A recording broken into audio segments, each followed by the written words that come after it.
जय श्री राम। नमस्कार दोस्तों, आप सभी को पुनः तरुण तिवारी का बहुत बहुत नमस्कार।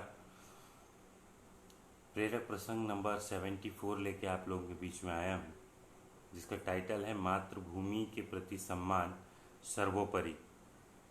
दोस्तों, हम जब सोशल मीडिया और ये सब का दौर चल रहा है, तो आप में से बहुत सारे लोगों ने एक कहानी सुनी होगी या पढ़ी होगी जापान के बारे में, कि जापान में एक व्यक्ति अपनी रेलगाड़ी की सीट फटी हुई देख के उसकी सीट को सिलने लगता है सुई धागा निकाल के।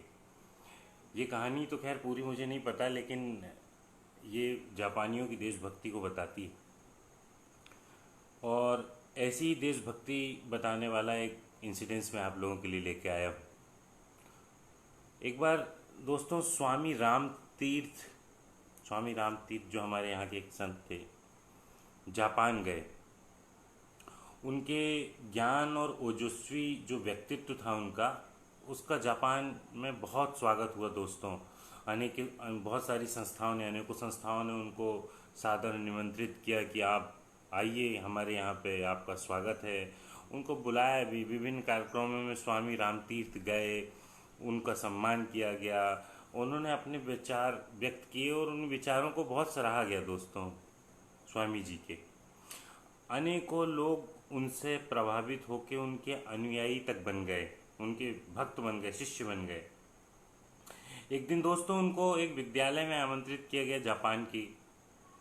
वहाँ उनको मौका मुआयना भी करना था, विद्यार्थियों से बातचीत करनी थी, इंटरेक्टिव था वो।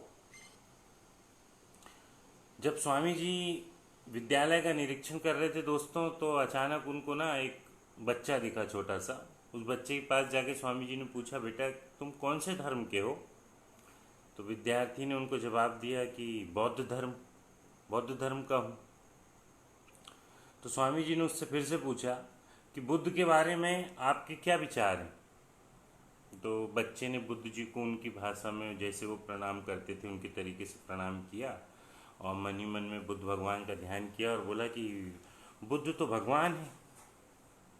तो अब स्वामी राम तीर्थ जी ने उनसे दोबारा पूछा कि तुम कन्फ्यूशियस के बारे में क्या कहोगे? कन्फ्यूशियस एक महान संत थे।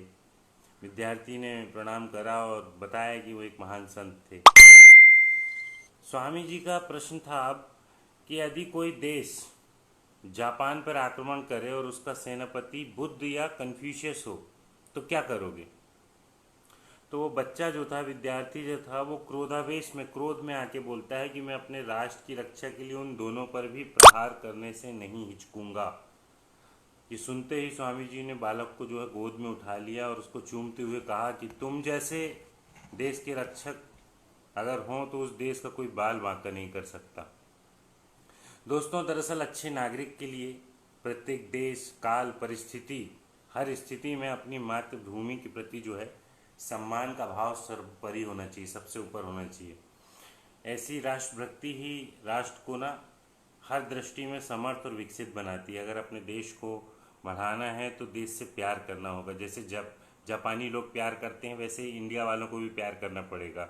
बजाय ट्रेनों से संपत्ति चुराने और बजाय अपनी सरकारी संपत्ति के नुकसान के, हमें सरकार, राष्ट्र की संपत्ति, राष्ट्र के लोगों से प्रेम करना पड़ेगा, मातृभूमि से प्रेम करना पड़ेगा। तब हमारा देश सर्वोच्च बन पाएगा। दोस्तों, ये छोटा सा प्रेरणादायी प्रसंग था, ये स्वामी राम तीर्थ के जीवन से मैंने लिया था। आशा करता हूँ कि ये आपको प्रसंग बहुत अच्छा लगा होगा और मातृभूमि के प्रति आपका सम्मान और अधिक बढ़ गया होगा, और आगे भी आप अपनी मातृभूमि के लिए, जैसे हमारे राम भगवान के समय में भी कहा गया है कि जननी जन्मभूमि से स्वर्ग, मतलब कि स्वर्ग से भी बढ़कर है हमारी जन्मभूमि। स्वर्ग 2 नंबर पे और देश 1 नंबर पे रखना पड़ेगा दोस्तों, अगर जीतना है। Thank you so much. और जल्द ही आपके बीच में आ रहा हूँ मेरा 75 नंबर का प्रेरक प्रसंग लेके। अगर आप लोगों के कोई क्वेश्चंस हों, कुछ डाउट हों, कोई बात आप कहना चाहते हो दोस्तों, तो मुझसे बेझिझक आप कह सकते हैं,